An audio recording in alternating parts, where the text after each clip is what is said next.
Bismillahirrahmanirrahim. Assalamualaikum warahmatullahi wabarakatuh. Nah, pada pertemuan kali ini, Ibu akan membahas mengenai harga pokok penjualan.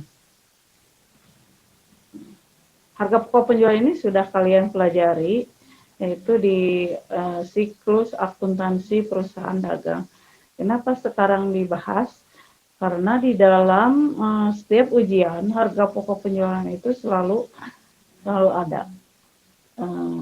Selalu ada soalnya.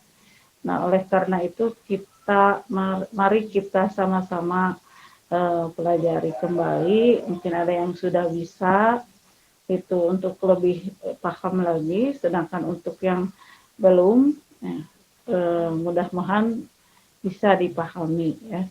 Nah, kita mulai saja. Harga pokok penjualan.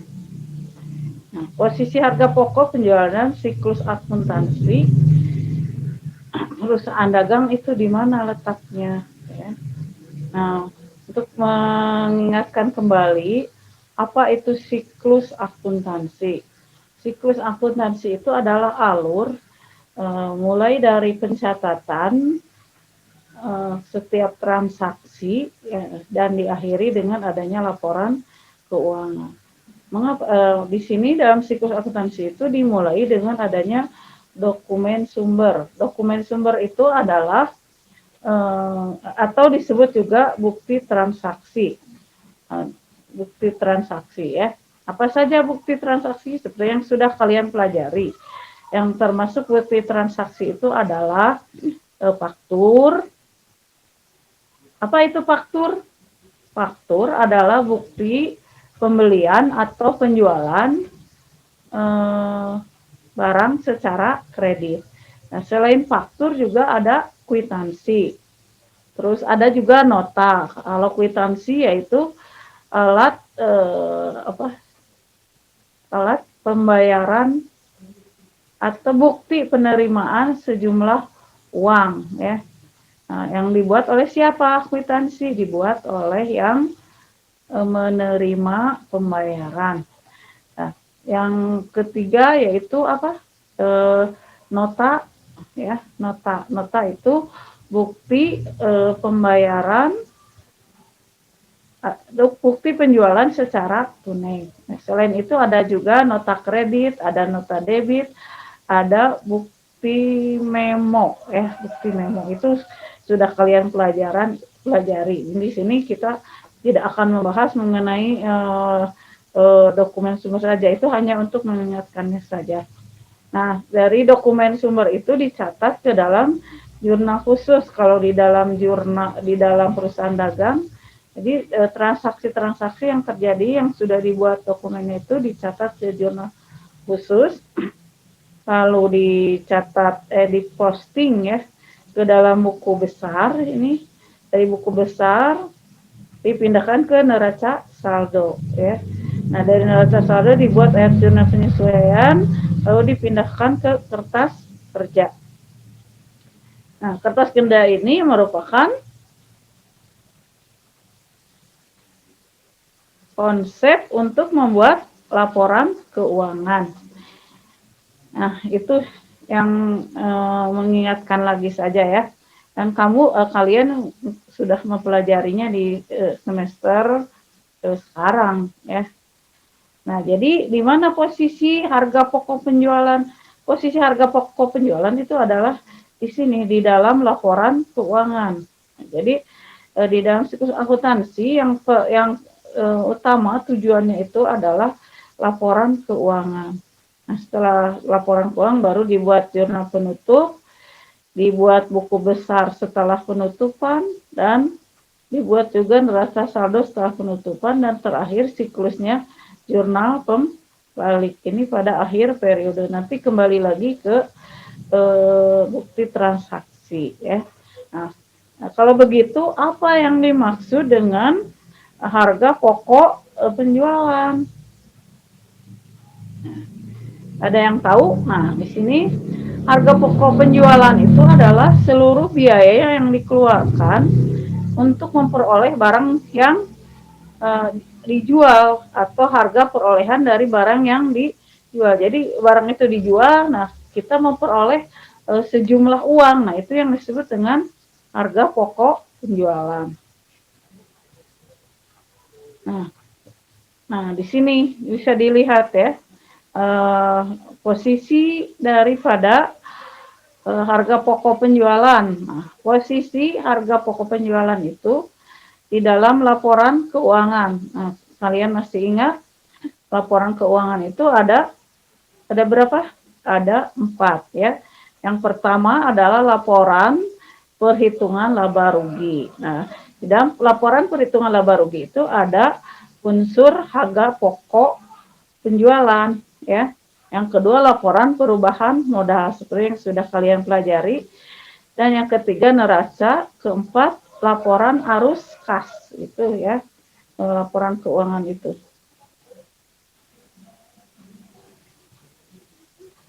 Apa manfaat dari perhitungan harga pokok penjualan? Ya, manfaatnya apa?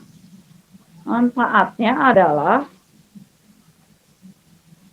sebagai patok. Yang pertama ya, manfaat harga pokok penjualannya itu yang pertama adalah sebagai patokan untuk menentukan harga jual. Jadi kita itu membeli barang ditambah ongkos-ongkos, tambahan potongan dan sebagainya. Nah, itu nanti berapa barang itu akan dijual. Jadi manfaat harga pokok penjualan yang pertama adalah sebagai patokan untuk menentukan harga jual. Dan yang kedua yaitu manfaatnya adalah untuk mengetahui laba yang diinginkan oleh perusahaan. Berapa besar perusahaan itu ingin memperoleh keuntungan, sehingga harus mengetahui berapa besar harga pokok penjualannya gitu. Lanjut. Nah, komponen harga pokok penjualan itu ada yang pertama disebut persediaan barang dagangan. Nah, persediaan barang dagangan itu biasanya yang ada di tanggal 1 Januari. Terus yang kedua komponennya adalah pembelian, 3 beban angkut pembelian, 4 retur pembelian, dan 5 potongan pembelian. Dan yang keenam persediaan barang dagangan 31 Desember ya. Jadi komponen harga pokok penjualan itu ada berapa? Ada 6 ya, ada 6. Jadi harus diingat, 1 persediaan barang dagang awal yaitu yang ada pada awal tahun, yaitu pada tanggal 1 Januari. Yang kedua yaitu pembelian.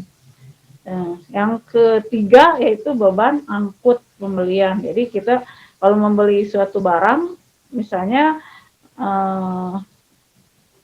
kita kan harus mengeluarkan biaya angkut. Nah, itu masuk ke dalam komponen perhitungan harga pokok pembelian. Dan yang keempat retur pembelian.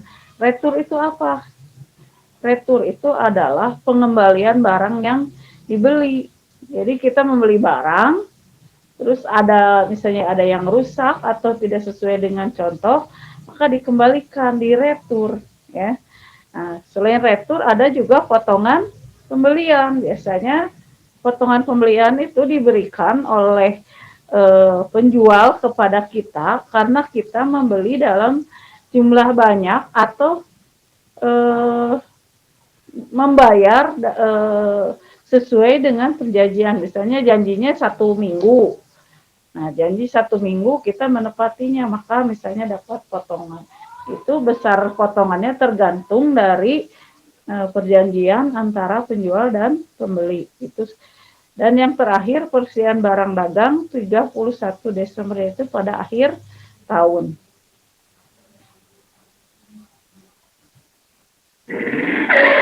Nah, rumus menghitung harga pokok penjualan. Yang pertama, rumus yang pertama ya. Jadi harga pokok penjualan itu rumusnya yaitu persediaan barang dagang awal. Nih, yang tadi yang 1 Januari itu. Jadi persediaan barang yang ada pada awal bulan Januari, ya. Ditambah pembelian bersih, dikurangi persediaan barang dagang akhir. Apa itu pembelian bersih? Nah, pembelian bersih adalah pembelian ditambah beban angkut, dikurang retur pembelian dan potongan pembelian. Jadi kita membeli barang ditambah biaya angkut, misalnya kita membeli 5 karung beras, misalnya contohnya kita membeli 5 karung beras seharga 1 juta, misalnya ongkos angkutnya berapa itu. Nah, dikurangi, ada misalnya barang yang dibeli oleh kita itu ada yang tidak sesuai dengan contoh atau ada terjadi kerusakan, maka dikembalikan, sehingga harus dikurangkan terhadap pembelian barang itu. Terus ada juga potongan pembelian itu dikurangkan. Jadi sehingga kalau kita punya utang, jadi pembeliannya itu jumlah hutangnya itu dikurangi oleh barang yang dikembalikan dan potongan pembelian. Jadi misalnya kalau kita punya hutang 1 juta karena ada barang yang dikembalikan, terus ada barang yang ada potongan pembelian, maka kita bayar utangnya tidak sebesar 1 juta, tapi dikurangi dengan pengurangan harga karena barangnya dikembalikan dan ada potongan pembelian. Gitu. Mudah-mudahan bisa dipahami ya. Kita lanjutkan. Nah, di sini ada juga cara menghitungnya, yaitu menggunakan bagan. Kalau tadi menghitungnya ke samping ya. Nah, sekarang menghitung harga pokok itu dengan menggunakan bagan ya. Misalnya di sini persediaan awal barang dagang awal itu berapa? Persediaan barang dagang awal itu di sini berapa, masukkan yang ada pada bulan Januari, yaitu yang tanggal 1. Terus di sini membeli berapa? Nah, beban angkut berapa? Nah, pembelian dijumlahkan dengan beban angkut. Nah, diperoleh jumlah di sini, nanti ditambahkan ke sini. Maaf. Jadi ini pembelian ditambah dulu beban angkut. Nah, setelah diperoleh jumlahnya dikurangi tadi ya. Tadi dikurangi retur dan potongan pembelian. Jadi retur dan potongan pembelian itu jumlahnya berapa?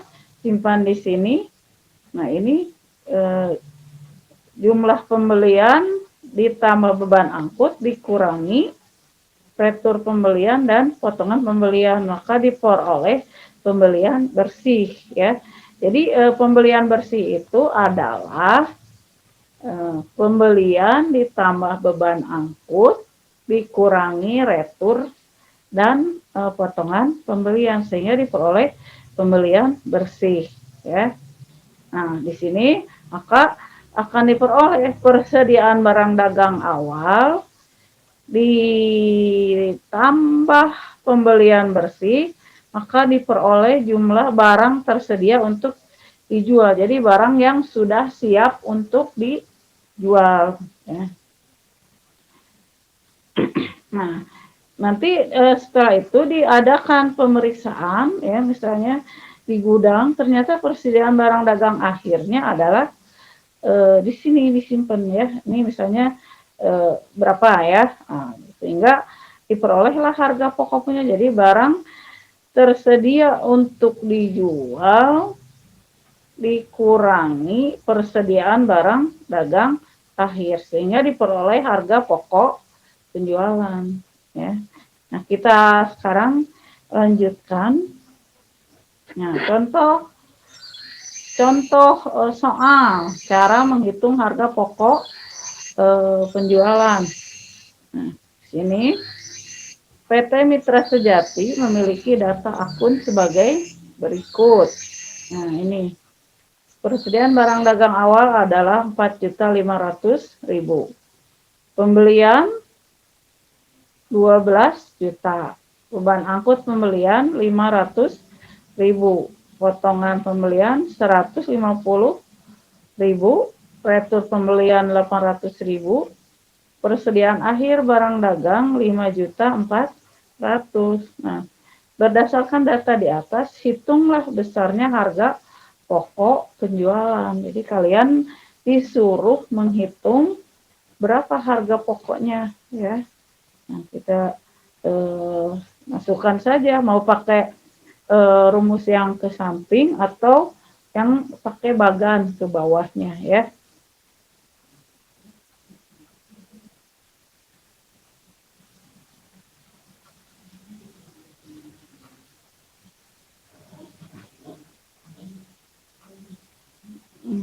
Coba kalian perhatikan, ini bisa dimengerti tidak? Ya, nah sekarang kita lihat di sini pembelian bersih ya. Kita hitung dulu pembelian bersihnya. Nah, pembelian bersih tadi ditambah beban angkut ya.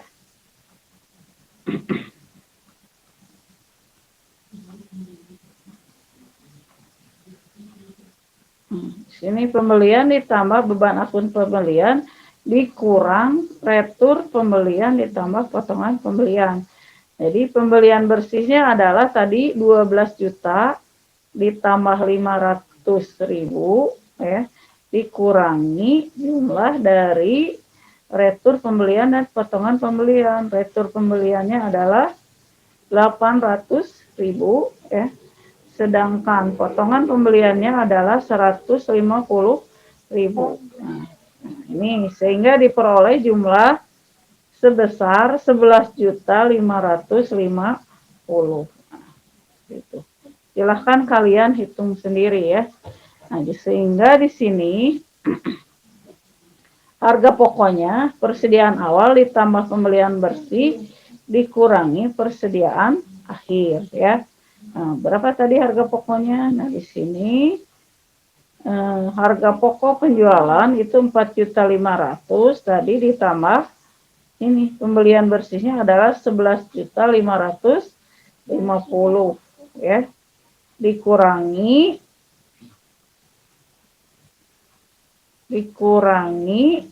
persediaan akhir. Persediaan akhirnya tadi di soal adalah 5.400.000 sehingga harga pokok penjualannya adalah 10.650.000. Bisa dipahami? Nah, mudah-mudahan kalian semuanya mengerti ya.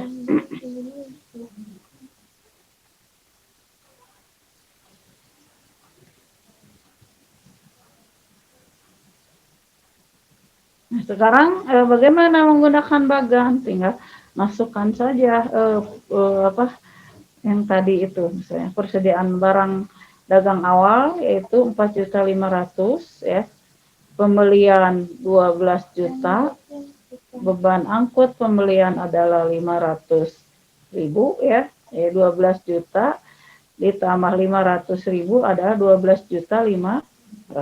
Sekarang retur pembelian ditambah potongan pembelian diperoleh jumlah 950.000, maka 12.500.000 dikurangi 950.000, maka diperoleh jumlah pembelian bersih yaitu sebesar 11.550.000.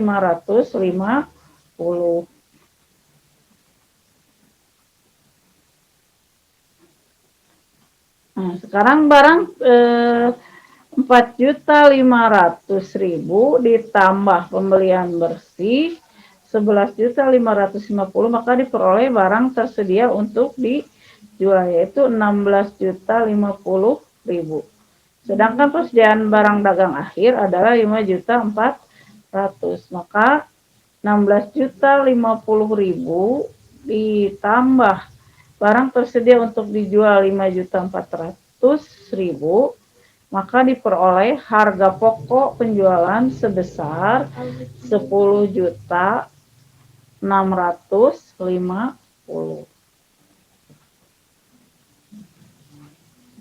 Mengerti semuanya?